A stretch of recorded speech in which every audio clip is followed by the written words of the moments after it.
you have green microbangs and a septum ring and you're always boiling on the inside. Because you're in a basement and you don't eat enough red meat.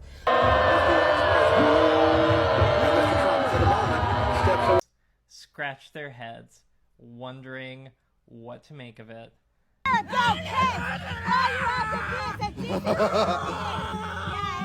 One, lazy. Two, the patriarchy. I don't need to hear your story because I lived your story. To summarize, we found that there was a pattern surrounding pale skin and poor mental health. This pattern seems to also be associated with other signs of poor physical health.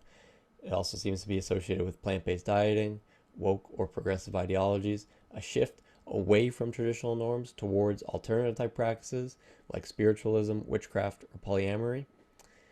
Edgy and bold haircuts and many tattoos all over the body seem common in this pattern and perhaps relate to self-harm type behavior. All in all, the pattern suggests that these individuals are likely uncomfortable with both themselves as they are and the world as it is. We illuminated how mental health is not only affected by our outer world, but also largely affected by our inner world, our physiology, our nutritional status, our hormones, neurotransmitters. We looked at the example of a healthy child who falls ill with a temporary infection. We looked at the example of our dreams, and we emphasized how in order to experience peace in the world, one must first have peace within. We learned about the many important functions cholesterol has in the body and how low cholesterol can be very dangerous. Cholesterol can be low because the body isn't making enough endogenously, because one isn't consuming enough cholesterol from animal products, or for both reasons.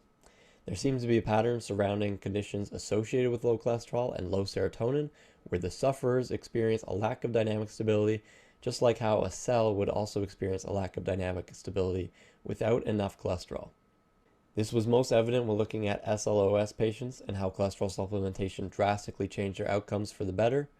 As a precursor to all steroid hormones, cholesterol is important for hormonal health as well, and low cholesterol may lead to low testosterone along with many associated problems of having low testosterone for both men and women. Low cholesterol is associated with increased risk of infection. Cholesterol is also needed to make bile, important for digestion of fat-soluble nutrients and detoxification. Poor bile flow can kickstart a vicious cycle that leads to poor dietary choices, further malnourishment, and further digestive weakness.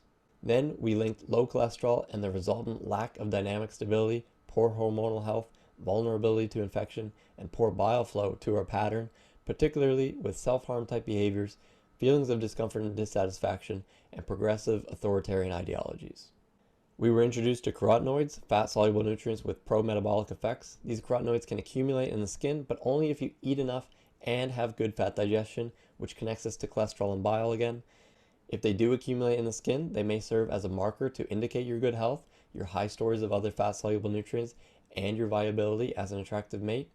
The degree to which carotenoids actually act towards improving health or simply just to serve as an indicator of health is not fully known, but one, since they play a role in protecting the skin from UV radiation, a lack of carotenoids could lead to avoidance of sun exposure and the many benefits that come with it. And two, it could be argued that it is at least desirable to look attractive to ourselves and to others. Looking attractive helps confidence and mental health while also increasing the odds of others treating you favorably in social situations. We examined iron deficiency, which can cause abnormal paleness along with fatigue, poor mood, and mental health, and many other symptoms. Iron is important for immune health and for fighting infections. Iron deficiency is the most common deficiency and is not only a problem when anemic. It can be caused by rapid growth, such as during puberty, bleeding, and diets low in iron, or more specifically, diets low in bioavailable heme iron, such as vegan and vegetarian diets. Similarly to when we are ill, inflammation from chronic disease and or obesity can induce a functional iron deficiency, where the body lowers iron availability, whether there's enough iron or not.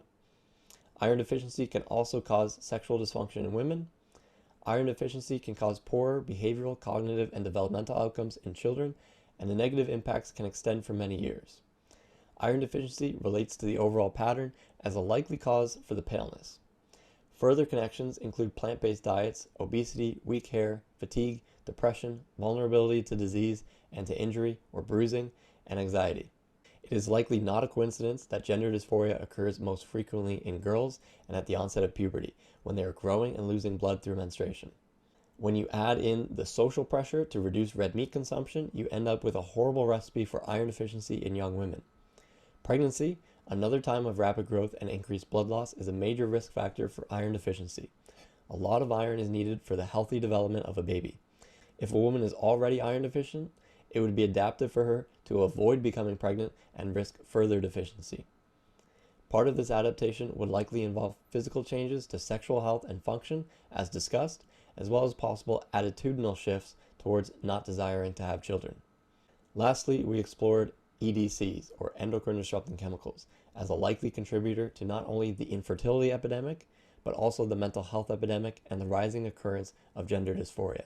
EDCs are unfortunately ubiquitous, and many have been shown to drastically harm overall health, development, and fertility in humans, similarly to how they harm other animals. It's possible that in a world with EDCs, not having enough cholesterol to make more testosterone and other sex steroid hormones could serve as a double attack towards impaired hormone levels.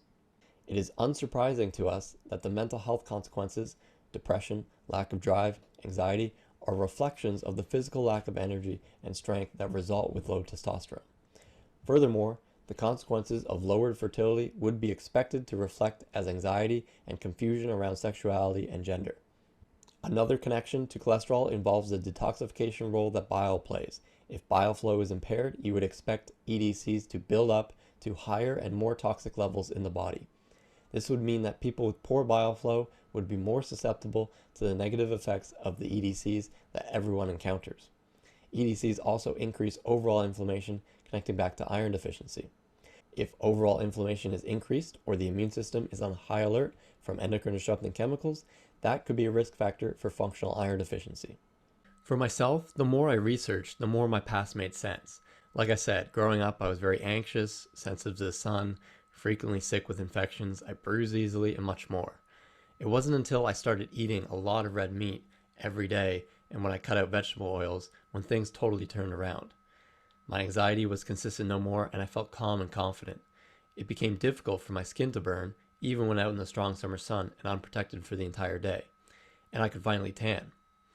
I've only fallen ill with one infection in the 4 years since then, and I honestly haven't had a single bruise on my body since. After learning about the issues associated with low cholesterol, most of which I was unaware of until this year, I thought I should check and look at some of my past blood tests to see if my cholesterol was ever measured. It was measured once in the past, and I happened to be at a time in my undergraduate studies when I was trying to eat more and more plant-based, and unsurprisingly to me now, my health was quite bad. I recently had 3 different infections, I was dealing with the beginnings of psychosis, and my libido suddenly disappeared. Being a dumb university guy, it wasn't the infections or the psychosis that made me decide to go see the doctor, but of course it was the loss of libido that made me most concerned. They did some blood work on me, but told me that there was nothing too concerning other than a couple iron levels being low. And at the time, I didn't know a thing about blood work and had no clue, let alone any care, when it came to cholesterol numbers. After learning about hypocholesterolemia more recently and the associated issues, I gauged that if my cholesterol back then was below 160 milligrams per deciliter, that would have been somewhat concerning. So I was mortified to look back at my results to see that my total cholesterol was only 71 milligrams per deciliter, which is below the first percentile.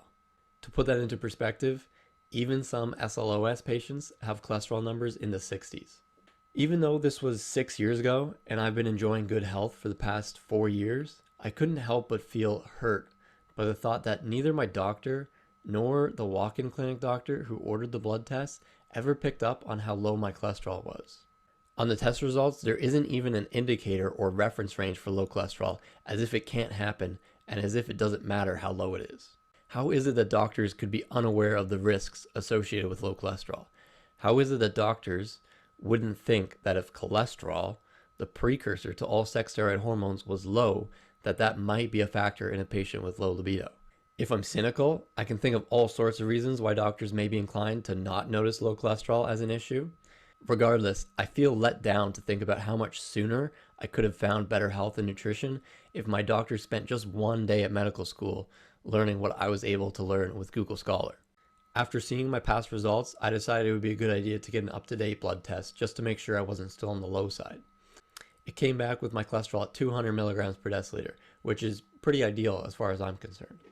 I see this huge difference in total blood cholesterol as a very hopeful sign that a diet change can in fact increase total cholesterol. In my case, going from a plant-based diet to a more animal-based diet seemed to have increased my cholesterol almost threefold, and not only did the numbers change, but the low cholesterol problems I had also went away, similarly to the cases we presented where SLOS patients were supplemented with cholesterol. So looking at myself as a case study, we have my past self eating a poor diet growing up, and then a plant-based diet. I have anxiety, I have autistic-like behaviors, I bruise super easily, I'm photosensitive and my skin burns easily in the sun.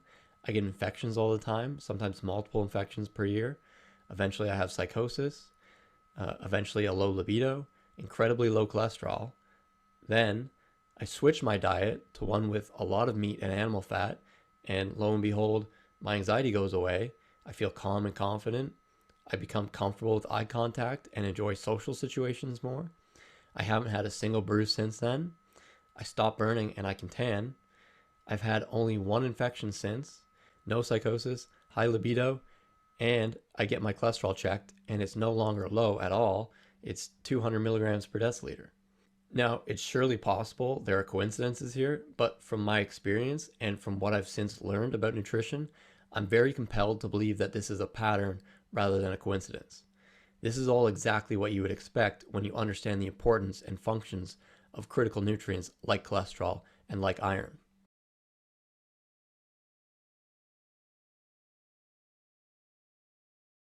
Austin Pavlovich, hurry! Oh, you are hairy like animal!